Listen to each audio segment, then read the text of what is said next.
Hi everybody. I want to review a little bit on yin yang and the 4 primary lunar cycles. So here we go. So first things first, reminder about the moon. So of course we have the moon and we have the sun, the 2 primary heavenly bodies. And the moon is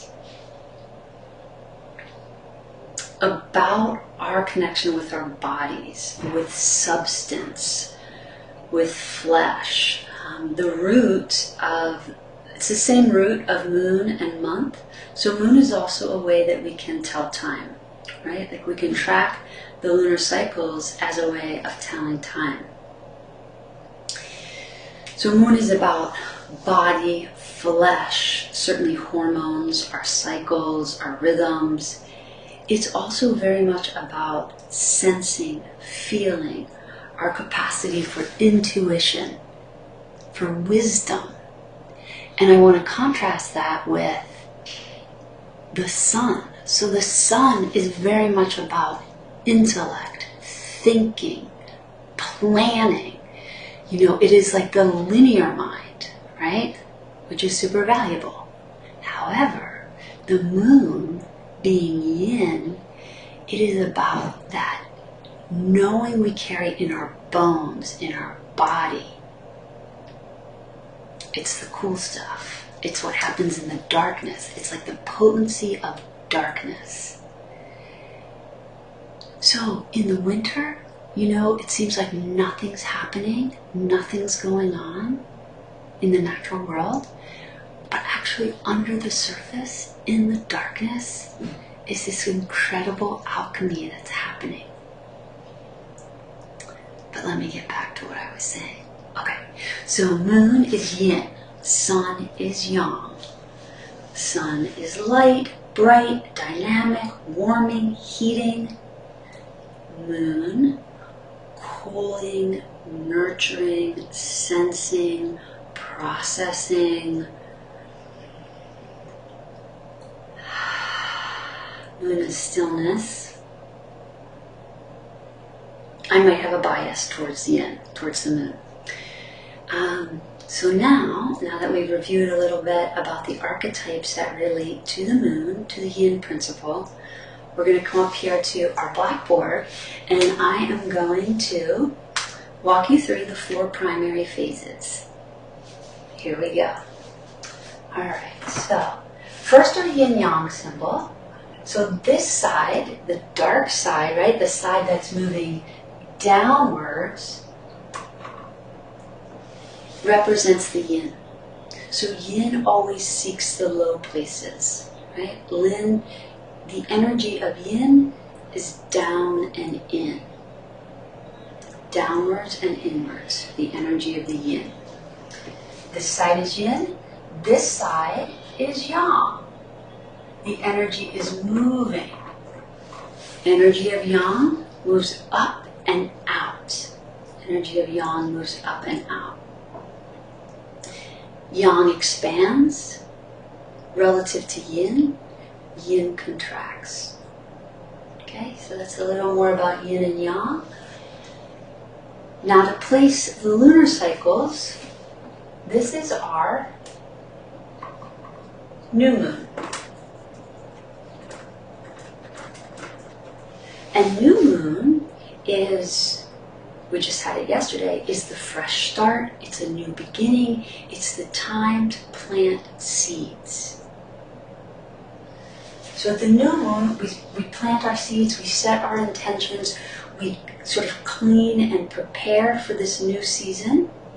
And then we go up to first quarter moon. So 7 days after the new moon, this period is about 7 days, we go to first quarter moon. And first quarter is when things are starting to happen. It's like the yang energy is really rising. You are taking action in terms of the intentions that you set at the new moon. You are, hopefully, of course, taking actions, taking inspired actions, making things happen towards your intentions, towards your dreams. You are fertilizing the soil, right? And part of how we're doing that is by being active. So first quarter moon is really that time of dynamic, inspired action. 7 days later, guess what? We get to the full moon. And the full moon is the full blossoming of the intentions, the seeds that you sowed at the new moon. So 7 more days, right? Brings us up to full moon. This actually should be colored in because it's dark here. So new moon is darkness. Of course, we know full moon is when the sun is illuminating the full face of the moon. So full moon is our time of blossoming. It is a time of celebration, a time to acknowledge the growth, to give thanks for the growth. That's our full moon. Celebration, acknowledgement. Full moon is the peak. So from new moon, the energies start to build, we reach full moon, that's the peak. As soon as we reach the full moon, then the energies start to wane. And we come 7 days after full moon, we reach third quarter or final quarter moon.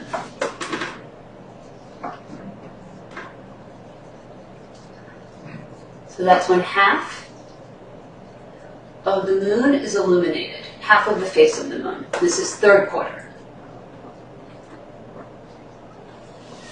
Third quarter moon is a time to start the letting go process. So anything that didn't take root from the previous cycle, it's time to start to release, right? Because we know in 7 more days we're going to start a new cycle, and we need to sort of clean house, tidy up, let go of anything that's unfinished, let go of anything that hasn't manifest or started to bubble up. So third quarter moon, and I spoke a little bit about this the other night, third quarter moon, the archetype is the crone, right? So the crone who knows how to let go of things. It also resonates with the energy of autumn. So third quarter moon has a similar energetic to the season of autumn.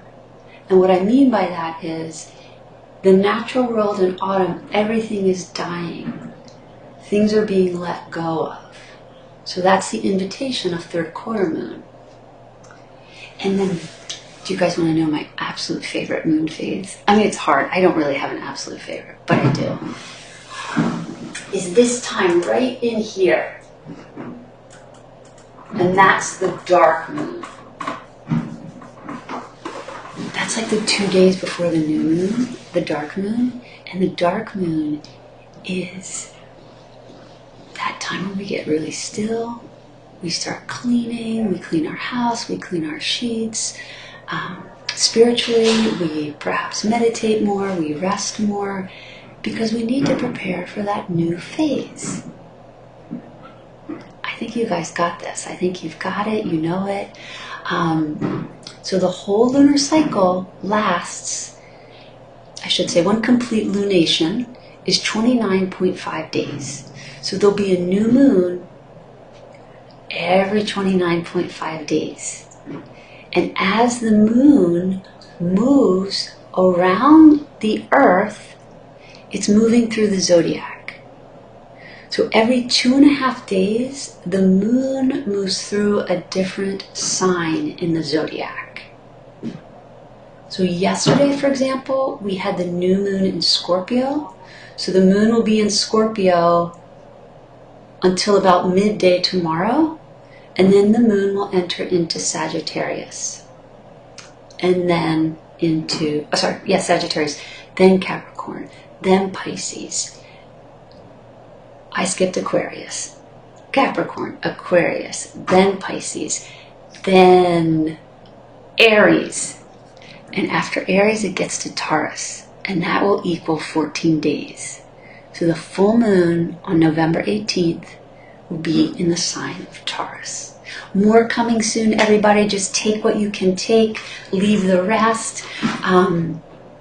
Feel free to reach out. You know, I love talking about this, and I am always distilling how I teach and what I teach. It's my heart's joy. And the most important thing, right? Like anything you learn, it is, well, hopefully, is really for you to feel into. The whole premise is that you begin to sync with the lunar cycle and pay attention to your energies. Pay attention to what you need at the time of the full moon, at the time of the dark moon, etc.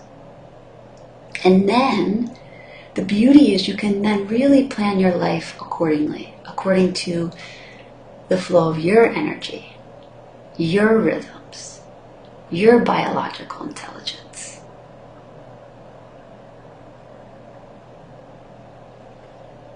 See you guys soon. Have a great weekend.